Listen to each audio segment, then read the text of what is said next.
Welcome back to my Battlemap tutorial series. Here we are working on wood planks and fences that I used in my graveyard map, and finally the final one of the playlist will be on docks and such. So in our previous video we created a planks file and a whole bunch of planks from it. Right now I've used those right here. Here's the planks that we created, and I have a whole bunch of others. So what you want to do is just open one of those up and drag it into here. Now obviously this is still too big, sorry, as we previously talked about, compared to our 5-foot scale. So what you want to do is shrink this down a bit, and that looks about the right width, but it's still a little bit short. Actually, nope, it looks right about the right size. Okay, so then we're going to zoom in, and all you have to do is simply give it a little bit of a drop shadow. Go blending options and select drop shadows. The angle really doesn't matter. What you're looking at is the distance. We don't want the distance because we don't want it off to the side. I always like it 0 so it's looking down straight above. Spread, again, this is your preference. You can increase the spread if you want. We're going to set it at 10 for my example, but again, it's to your tastes. And then the size also, how much it's spreading. I usually set it under 10, so we're going to set it at 6 and go from there. Opacity 80%, but again, you can adjust that to your liking, how much you want that. Actually, we'll leave it at 70. And that's pretty much it. And so that gives you your fence post. But now we need real quickly to create our posts. So what we're going to do is we're going to open up our previous texture that we used. And we're just going to grab the marquee tool and select the square holding down the shift key. And Control C. Go back to our graveyard and post that. And obviously it's way too big, so we're going to shrink it down. And probably shrink it down a little bit more.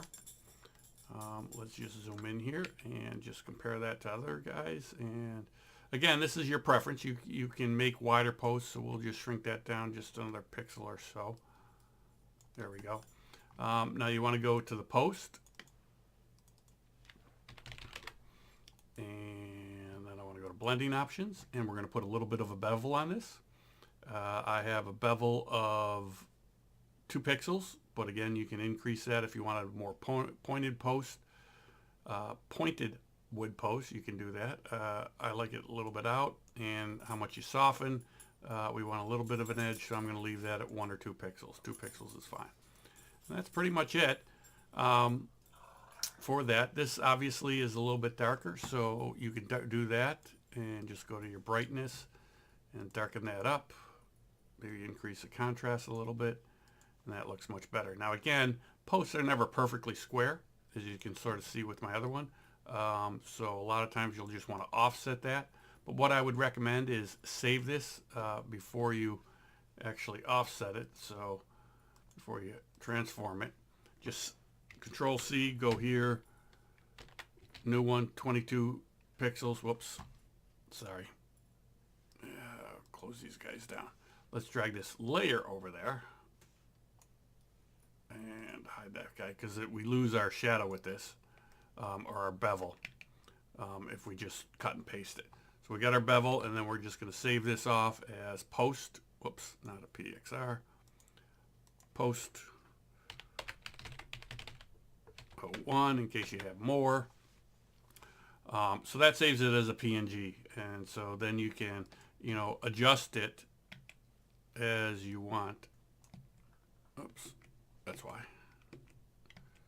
And so just give it a slight angle, and you can do that. Also, you'll notice I've got, if you look at my previous ones, previous fence, I've got, so it looks like some nail marks right here. There. And you can easily do that. You just go to your post layer and grab your brush tool. I set the pixels. We want a hard circle, pixels 2, opacity 100, flow 100, and then you can just put 2 little quick dots, and Actually, if we zoom out to a proper 100%, you can see that I have my dots. Now again, this looks like it's off just a slight hair, so we're just going to move that. And so then you want to group these two. And fence link. And then you can just duplicate that group. And, whoops, sorry. You got to link them, sorry. Chain them together, and I'll do that in my original as well. So that way when you move, when you grab the post, it moves the fence post as well. And that's, for the most part, how I created all these. Again, you probably want to work with the layer order.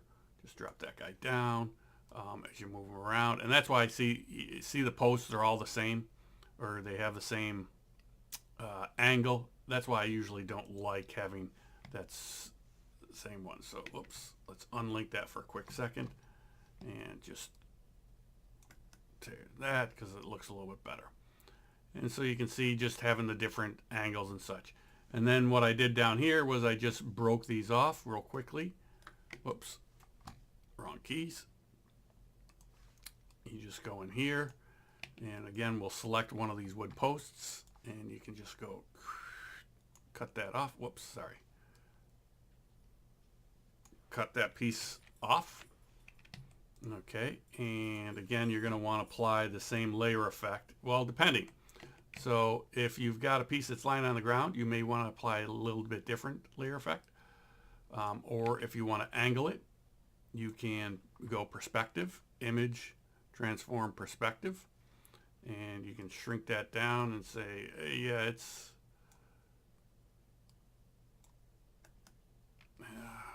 not working. It's angled down a little bit. You know, it's touching the ground. And then maybe this guy over here, we'll just angle him off slightly as well. And then so when I duplicate my other layer again, I can drag that over here. We'll just rotate him down. And you can see